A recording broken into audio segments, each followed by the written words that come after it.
Nazi party പുതിയ പ്രചാരണ തന്ത്രങ്ങൾ രൂപീകരിക്കുന്ന സമയം.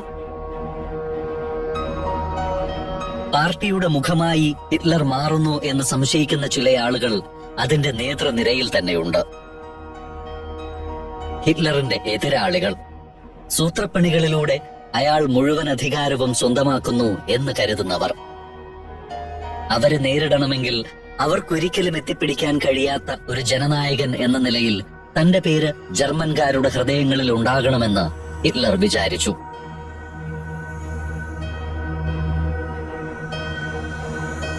രണ്ടു ദിവസം മുൻപ് ഏണസ്റ്റ് ഹാൻസ്റ്റിംഗിൾ പറഞ്ഞ വാക്കുകൾ ഹിറ്റ്ലർ വീണ്ടും ഓർത്തു. നിങ്ങളെ ഞാൻ പ്രശസ്തനാക്കും. നിങ്ങൾക്ക് സങ്കല്പിക്കാൻ കഴിയുന്നതിനേക്കാൾ വളരെ വലിയ ആൾ. ഹാൻസ്റ്റിംഗിൾ പറഞ്ഞ ഓരോ വാക്കും തന്റെ ഉള്ളിൽ മുഴങ്ങുന്നതായി ഹിറ്റ്ലറിന് അനുഭവപ്പെട്ടു. നിങ്ങൾക്ക് എന്തുകൊണ്ട് ഒരു പോസ്റ്റർ തയ്യാറാക്കിക്കൂടാ? ഒരു കൊടിയും വേണം. നിങ്ങളുടെ ചിത്രങ്ങൾ എല്ലായിടത്തും ഉണ്ടാകണം. അതിൽ നിങ്ങളുടെ പേര് വലിയ അക്ഷരത്തിൽ അച്ചടിച്ചിരിക്കണം. ജർമ്മനിയിലെ തെരുവുകളിലാകെ തിളങ്ങുന്ന വലിയ അക്ഷരത്തിൽ തന്റെ പേര്, ഒപ്പം തന്റെ ചിത്രങ്ങളും. മുഖം കുറച്ച് വ്യത്യസ്തമായിരിക്കണം. ഇനി എക്കാലത്തേക്കുമായി സ്ഥിരമായ ഒരു മുഖം. ആളുകൾ എവിടെ വെച്ച് കണ്ടാലും തിരിച്ചറിയുന്ന ഒരു മുഖം. കവിളിന് ഇരുവശത്തേക്കുമായി നീണ്ടു നിൽക്കുന്ന മീശ ഒന്ന് ചെറുതായി പരിഷ്കരിക്കണം. നിലക്കണ്ണാടിക്ക് മുന്നിൽ നിന്ന് കൈവിരലുകൾ കൊണ്ട് ഹിറ്റ്ലർ മേൽചുണ്ടിനിരുവശത്തു നിന്നും പകുതി മീശ മറച്ചു പിടിച്ചു നോക്കി. അത് അയാൾക്ക് ഇഷ്ടപ്പെട്ടു. പുതിയ ഹിറ്റ്ലർ, ജർമ്മനിയിലാകെ അറിയപ്പെടാൻ പോകുന്ന ഹിറ്റ്ലർ. സ്വസ്തിക ആലേഖനം ചെയ്ത ഒരു ചിഹ്നം ഹിറ്റ്ലർ നാസി പാർട്ടിക്ക് വേണ്ടി നേരത്തെ തന്നെ തയ്യാറാക്കിയിരുന്നു. അത് ഒരിക്കൽ കൂടി പുറത്തെടുത്ത് ചെറിയ മാറ്റങ്ങൾ വരുത്തി.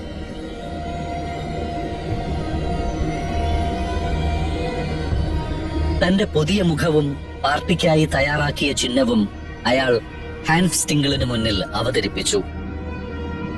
ഏണസ്റ്റ് ഹാൻസ്റ്റിംഗിളും തന്റെ വാക്കു പാലിച്ചു. സമൂഹത്തിലെ ഉന്നതർക്ക് മുന്നിൽ ഹിറ്റ്ലറിനെ അവതരിപ്പിക്കാൻ വേണ്ടി മാത്രം അയാൾ തന്റെ ബംഗ്ലാവിൽ ഒരു വിരുന്ന് സംഘടിപ്പിച്ചു. ഹാൻസ്റ്റിംഗിളിന്റെ പരിചയത്തിലുള്ള വലിയ ബിസിനസ്സുകാരും ബ്യൂറോക്രാറ്റുകളും കവികളും എഴുത്തുകാരുമെല്ലാം അവിടേക്ക് ക്ഷണിക്കപ്പെട്ടു. ഹിറ്റ്ലറോട് അല്പം വൈകി വന്നാൽ മതിയെന്ന് അയാൾ നിർദ്ദേശിച്ചിരുന്നു. ഹിറ്റ്ലർ എത്തുന്നതിന് മുൻപ് അയാളെ വളരെ ആകർഷകമായി തന്നെ തന്റെ അതിഥികൾക്ക് മുന്നിൽ ഹാൻസ്റ്റിംഗിൾ അവതരിപ്പിച്ചു. ഹാൻസ്റ്റിംഗിളിന്റെ ഭാര്യ എലേന വിരുന്നുകാർക്കിടയിൽ നിന്ന് അവരെ സ്വീകരിക്കുന്നുണ്ട്. അമേരിക്കയിൽ സാധാരണയായി ആരും രാഷ്ട്രീയത്തെക്കുറിച്ച് ഇങ്ങനെ പരസ്യമായി സംസാരിക്കാറില്ല. അവരവിടെ ഉണ്ടായിരുന്ന സ്ത്രീകളോട് പറഞ്ഞു. അത് അമേരിക്കയിലെ കാര്യമല്ലേ? കൂട്ടത്തിൽ ഒരാൾ മറുപടി പറഞ്ഞു. ഇവിടെ ഞങ്ങളുടെ പ്രിയപ്പെട്ട വിഷയം രാഷ്ട്രീയമാണ്. എങ്കിലും അതിലെ ചില കുഴപ്പം പിടിച്ച കാര്യങ്ങളെക്കുറിച്ച് ഞങ്ങളും മിണ്ടാറില്ല. പുരുഷന്മാരുടെ സംഘത്തിലും ഇത് തന്നെയാണ് ചർച്ച. സംഘത്തിലെ ഒരു മുതിർന്നയാൾ ജനാധിപത്യ സംവിധാനത്തോടുള്ള അയാളുടെ വിയോജിപ്പുകൾ പ്രകടിപ്പിക്കുകയാണ്. മുമ്പ് അച്ചടക്കമുണ്ടായിരുന്നു. എല്ലാ കാര്യങ്ങളിലും തീരുമാനമെടുക്കാൻ ചുമതലപ്പെട്ട ഒരാളുണ്ടായിരുന്നു. അയാളെ നാം അനുസരിക്കും. എല്ലാവർക്കും വോട്ട് ചെയ്യാനും അഭിപ്രായം പറയാനും കഴിയുന്ന ജനാധിപത്യം വ്യവസ്ഥിതിയെ തകർത്തു കളഞ്ഞു എന്നാണ് പരാതി. അമേരിക്കയിലും ജനാധിപത്യ വ്യവസ്ഥയാണുള്ളതെന്നും അതിന് ചില ഗുണങ്ങളൊക്കെയുണ്ടെന്നും ഹാൻസ്റ്റിംഗിൾ പറഞ്ഞു നോക്കി. ജർമ്മനിക്ക് വേണ്ടത് മുന്നിൽ നിന്ന് നയിക്കാൻ കഴിവുള്ള ഒരു നേതാവിനെയാണ്. അയാൾ നമ്മൾ പറയുന്നത് അനുസരിക്കുന്നയാളാണെങ്കിൽ വളരെ നല്ലത്. ചർച്ചയിൽ ഇടപെട്ടുകൊണ്ട് മറ്റൊരാൾ പറഞ്ഞു. നിങ്ങൾ ഇന്നിവിടേക്ക് ക്ഷണിച്ചിട്ടുള്ളയാൾ ആരാണ്? അയാൾ ഇവിടെയുള്ള തൊഴിലാളികൾക്കിടയിൽ പ്രവർത്തിക്കുന്ന ആരെങ്കിലുമാണോ? അവർ ചോദിച്ചു. തൊഴിലാളികൾക്കിടയിൽ പ്രവർത്തിക്കുന്നുണ്ട്. എങ്കിലും അധികവും മധ്യവർഗക്കാരുമായാണ് ബന്ധം. ഹാൻസ് സ്റ്റിംഗിൾ പറഞ്ഞു. മാത്രമല്ല, ഈ കാലഘട്ടത്തെ സംബന്ധിച്ചിടത്തോളം അയാൾ ഒരു രത്നമാണെന്ന് തന്നെ പറയാം. പക്ഷേ അത് രൂപപ്പെട്ടിട്ടില്ല. കൃത്യമായി ചെത്തിയൊരുക്കിയാൽ ആ രത്നം പുറത്തുവരും. ഹാൻസ് സ്റ്റിംഗിൾ ഉറപ്പോടെ പറഞ്ഞു. അവർ ഹിറ്റ്ലറെ കുറിച്ച് സംസാരിക്കുമ്പോൾ തന്നെ പുറത്ത് ആരോ വന്ന് മണിയടിക്കുന്ന ശബ്ദം കേട്ടു. അത് ഹിറ്റ്ലർ തന്നെ ആയിരിക്കുമെന്ന് ഹാൻസ് സ്റ്റിംഗിളിന് അറിയാം. അതിഥിയെ സ്വീകരിക്കാൻ ഹാൻസ് സ്റ്റിംഗിളിന്റെ ഭാര്യ ഹെലേനയും എത്തി. വാതിലിനപ്പുറം ഹിറ്റ്ലർ പ്രത്യക്ഷപ്പെട്ടു. വിചിത്രരൂപിയായ ഒരു മനുഷ്യൻ, മുഖത്തെ അസാധാരണമായ മീശ. ഒരു നിമിഷം അമ്പരന്നെങ്കിലും ഹെലേന അയാളെ പെട്ടെന്ന് സ്വാഗതം ചെയ്തു. ഹിറ്റ്ലർ ഉപചാരപൂർവം അവരുടെ കയ്യിൽ ചുംബിച്ചുകൊണ്ട് ഉള്ളിലേക്ക് കടന്നു. ഹാളിൽ എല്ലാവരും ആകാംക്ഷയോടെ അയാളെ കാത്തിരിക്കുകയാണ്. ഹിറ്റ്ലർ ഒട്ടും അപരിചിതത്വം പുറത്തു കാട്ടാതെ അവർക്കരികിലെത്തി. ഔപചാരികമായ പരിചയപ്പെടലിനൊന്നും ഹിറ്റ്ലർ മുതിർന്നില്ല. ഒരു ഡ്രിങ്ക് തയ്യാറാക്കിക്കൊണ്ട് അയാൾ നേരെ കാര്യത്തിലേക്ക് കടന്നു. ഇതുവരെ നമ്മുടെ രാജ്യം ഭരിച്ചിരുന്ന കൈസറിന്റേത് വെറുമൊരു ആൾക്കൂട്ട ഭരണമായിരുന്നു. ആ കാലം അവസാനിച്ചു. ഇനി നമുക്ക് വേണ്ടത് ഒരു നേതാവിനെയാണ്. എല്ലാ കടന്നുകയറ്റക്കാരെയും ആട്ടിയോടിക്കാൻ ധൈര്യമുള്ള ഒരു നേതാവിനെ. അത് നിങ്ങളാണോ? കൂട്ടത്തിൽ ഒരാൾ ചോദിച്ചു. അല്ല സാർ, ഞാനല്ല. ഞാൻ ആ ആവശ്യത്തിന് വേണ്ടി വന്യമായി കരയുന്ന ഒരു ശബ്ദം മാത്രമാണ്. പെട്ടെന്ന് ഹിറ്റ്ലറിൽ നിന്നുണ്ടായ ആ വിനയപ്രകടനം എല്ലാവർക്കും ഇഷ്ടപ്പെട്ടു. അല്പനിമിഷങ്ങൾക്ക് ശേഷം അയാൾ വീണ്ടും പറഞ്ഞു തുടങ്ങി. എല്ലാറ്റിലും ഉപരിയായി നമ്മൾ ജൂതരെ ഇവിടെ നിന്ന് തുടച്ചു നീക്കണം. അവർ നമ്മുടെ ബാങ്കുകൾ നടത്തുന്നു. അവരാണ് ഈ കഴിഞ്ഞ യുദ്ധത്തിൽ നമ്മളെ പരാജയപ്പെടുത്തിയത്. അവർ മാത്രമാണ് നമ്മുടെ സാമ്പത്തിക തകർച്ചയ്ക്ക് ഉത്തരവാദികൾ. സംഭാഷണം യഹൂദരിലേക്ക് കടന്നതോടെ സദസ്സ് ഒരു നിമിഷം ഗൗരവത്തിലായി. പെട്ടെന്ന് അവരുടെ ഇടയിൽ നിന്ന് ഒരാൾ ചാടി എഴുന്നേറ്റു. സാർ, എന്റെ അച്ഛൻ ഒരു യഹൂദനാണ്. ഈ മേശയ്ക്ക് ചുറ്റുമിരിക്കുന്ന ആരെക്കാളും അധികം ദേശാഭിമാനിയുമാണ് അദ്ദേഹം. അയാൾ പറഞ്ഞു. അദ്ദേഹമാണ് എന്നെ ഇന്ന് കാണുന്ന ഞാനാക്കി മാറ്റിയത്. പെട്ടെന്ന് ഹെലേന ഒരു ക്ഷമാപണത്തിന്റെ സ്വരത്തിൽ തന്റെ ജൂത സ്നേഹിതനോട് ഇങ്ങനെ പറഞ്ഞു.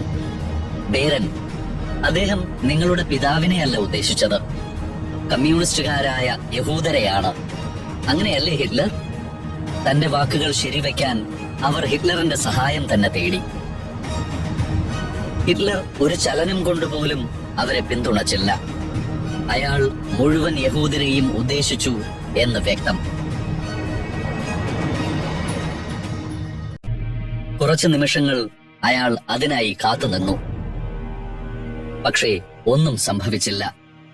തന്റെ പിതാവ് ഒരു യഹൂദനാണെന്നും ഹിറ്റ്ലറിന്റെ നിലപാടുകൾ ശരിയല്ല എന്നും പറഞ്ഞ ആ മനുഷ്യന്റെ മുഖത്തേക്ക് ഹിറ്റ്ലർ കുറ്റബോധത്തോടെ ഒന്നും നോക്കിയത് പോലുമില്ല. ഹിറ്റ്ലർ മാത്രമല്ല, ഹെലേനെ ഒഴിച്ച് സദസ്സിലുണ്ടായിരുന്ന ആരും ബേരനെ ആശ്വസിപ്പിക്കാൻ കൂട്ടാക്കിയില്ല. അല്പനേരം കാത്തുനിന്ന ശേഷം അദ്ദേഹം ആ സദസ്സിനോട് യാത്ര പറഞ്ഞു. എന്നോട് ക്ഷമിക്കൂ, ഞാൻ നിങ്ങൾക്കൊപ്പം ഇരിക്കേണ്ടയാളല്ല. താൻ അനുഭവിക്കുന്ന തീവ്രമായ ഒറ്റപ്പെടലിന് മുന്നിൽ നിസ്സംഗരായിരിക്കുന്ന ആ മനുഷ്യർക്കിടയിൽ നിന്ന് ബേരൻ അദ്ദേഹത്തിന്റെ കുടുംബത്തെയും കൂട്ടി പുറത്തേക്ക് നടന്നു. ഹെലേന ആതിഥേയ മര്യാദ മറക്കാതെ അവർക്ക് പിന്നാലെ ഓടിയെത്തി.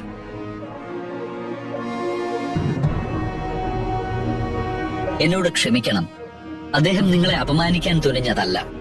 എനിക്കും എന്റെ ഭർത്താവിനും അമേരിക്കയിൽ ധാരാളം യഹൂദർ സുഹൃത്തുക്കളായുണ്ട്. ഹെലേന പറഞ്ഞു നോക്കി. അയാൾ എന്താണ് ചെയ്യുന്നതെന്ന് നിങ്ങൾ മനസ്സിലാക്കുന്നില്ല മാഡം. നാട്ടിലെ മനുഷ്യർക്കിടയിൽ രൂപപ്പെടുന്ന വെറുപ്പിനെ ആളിക്കത്തിക്കുകയാണ് അയാൾ. ഒരു കാര്യം കൂടി ഞാൻ പറയാം. ഇതെല്ലാം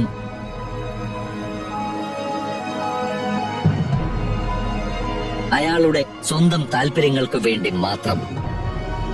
ഹിറ്റ്ലറിനെ പിന്തുണയ്ക്കുന്നതിന് ദൈവം നിങ്ങളോടും നിങ്ങളുടെ ഭർത്താവിനോടും പൊറുക്കട്ടെ. ബേരൻ അവസാനമായി ഹെലേനയോട് ഇങ്ങനെ പറഞ്ഞുകൊണ്ട് അവിടെ നിന്ന് ഇറങ്ങിപ്പോയി. ഹെലേന താൻ കേട്ട വാക്കുകളെ കുറിച്ച് ആലോചിച്ചുകൊണ്ട് പതുക്കെ അതിഥികളിരിക്കുന്ന മുറിയിലേക്ക് കടന്നു. ബേരൻ പോയപ്പോൾ ആ ശല്യം അവസാനിച്ചു എന്നാണ് അവിടെ കൂടിയിരുന്നവർ കരുതിയത് എന്ന് തോന്നുന്നു. അവർ ആ വീട്ടിൽ നിന്ന് പോകുന്നതിന് മുമ്പ് തന്നെ സംഭാഷണം പുനരാരംഭിക്കാൻ ഏണസ്റ്റ് ഹാൻഫ്സ്റ്റിംഗിൾ ഹിറ്റ്ലറോട് അഭ്യർത്ഥിച്ചിരുന്നു. യുദ്ധത്തെ തുടർന്ന് ജർമ്മൻ വംശജരുടെ മനസ്സിൽ രൂപപ്പെട്ട അതൃപ്തിയും മറ്റുള്ളവരോടുള്ള അകാരണമായ ദേഷ്യവും മുതലെടുത്തുകൊണ്ട് ഹിറ്റ്ലർ തന്റെ വാക്കുകൾ തുടരുകയാണ്. ഇപ്പോൾ അവർ വലിയ ആദരവോടും കയ്യടികളോടെയുമാണ് അയാളുടെ സംഭാഷണം കേൾക്കുന്നത്. താങ്കൾക്കൊപ്പം ഈ മേശക്കരികിൽ ഇരിക്കാനായത് ഒരു ബഹുമതിയായി ഞങ്ങൾ കരുതുന്നു, കൂട്ടത്തിൽ ഒരാൾ പറഞ്ഞു. ഹിറ്റ്ലർ സംതൃപ്തനായിരുന്നു. ആഗ്രഹിച്ചതുപോലെ ഒരു കൂട്ടം ആളുകൾ പറയാനുള്ള കാര്യങ്ങൾ അവതരിപ്പിച്ച ശേഷം ഹിറ്റ്ലർ കയ്യിൽ കരുതിയിരുന്ന കടലാസു ചുരുൾ അവരെ നിവർത്തി കാണിച്ചു. ചുവന്ന പശ്ചാത്തലത്തിൽ വെളുത്ത വൃത്തത്തിനുള്ളിൽ ഹിറ്റ്ലർ തന്നെ വരച്ചു തയ്യാറാക്കിയ സ്വസ്തിക ചിഹ്നം. എന്താണ് ഇതിനർത്ഥം? അവർക്കിടയിൽ നിന്ന് ഒരാൾ സംശയം ചോദിച്ചു. ആർക്കും കീഴ്പ്പെടുത്താനാകാത്തതെന്നാണ് ഇതിനർത്ഥം. ഇത് നമ്മുടെ പാർട്ടിയുടെ ചിഹ്നമാണ്. നിങ്ങൾക്ക് ഇത് ഇഷ്ടപ്പെട്ടില്ലേ? ഹിറ്റ്ലർ ഹെലേനയോട് ചോദിച്ചു. ഇതിന് എന്തോ മാസ്മരികത തോന്നുന്നുണ്ട്, അവർ അല്പം അസ്വസ്ഥതയോടെ പറഞ്ഞു. ഏണസ്റ്റ് ഹാൻഫ്സ്റ്റിംഗിളും ഹിറ്റ്ലറും കൂടി ആസൂത്രണം ചെയ്ത ആ യോഗം ഒരു വലിയ വിജയമായി കലാശിച്ചു. അവിടെ കൂടിയിരുന്നവർ വലിയ തുക തന്നെ ഹിറ്റ്ലറിന് സംഭാവനയായി നൽകി. അതൊരു തുടക്കം മാത്രമായിരുന്നു. അത്തരത്തിലുള്ള ധാരാളം യോഗങ്ങൾ പിന്നീടും നടന്നു. ഹിറ്റ്ലറിന്റെ ആരാധകരായി മാറിയവരും ഹിറ്റ്ലറിനെ മുൻനിർത്തി ജർമ്മനി ഭരിക്കാമെന്ന് വ്യാമോഹിച്ചവരും ഉദാരമായി അയാൾക്ക് പണം നൽകി. യഹൂദ വിരുദ്ധ നിലപാടുകളുടെ പേരിൽ കുപ്രസിദ്ധമായ പീപ്പിൾസ് ഒബ്സർവർ എന്ന ജർമ്മൻ പത്രം ഇനി മുതൽ ഹിറ്റ്ലറിന് വേണ്ടി പ്രചാരണ വേല ചെയ്യാമെന്ന് തീരുമാനിച്ചു.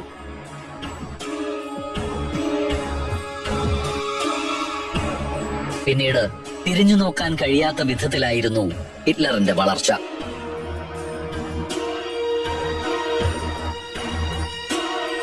അയാൾ തനിക്ക് വേണ്ടി എന്തും ചെയ്യാൻ സജ്ജരായ ആജ്ഞാനുവർത്തികളുടെ ഒരു സ്വകാര്യ സേന തന്നെ രൂപീകരിച്ചു. അതിനുവേണ്ടി ഹിറ്റ്ലറിന് ഒട്ടും ബുദ്ധിമുട്ടേണ്ടി വന്നില്ല. പണവുമായി ഏണസ്റ്റ് റോമിനെ പോയി കാണണം, അത്രമാത്രം. ഏണസ്റ്റ് റോം എന്ന പഴയ സൈനിക ഉദ്യോഗസ്ഥൻ യഹൂദരോടും കമ്മ്യൂണിസ്റ്റുകളോടും ഹിറ്റ്ലറിനുള്ള അതേ അളവിൽ ശത്രുത സൂക്ഷിക്കുന്നുണ്ട്.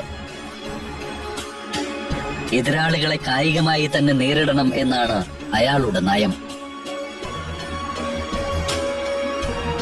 ഹിറ്റ്ലറുടെ പൊതുയോഗങ്ങളിൽ റോമും സംഘവും സ്ഥിര സാന്നിധ്യമാണ്.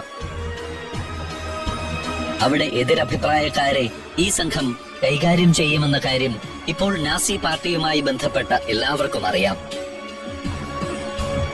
അയാളുടെ സ്വകാര്യ സേനയ്ക്ക് വേണ്ടി ചെലവഴിക്കാൻ ആവശ്യമായ പണം ഹിറ്റ്ലർ റോമിന് നൽകി.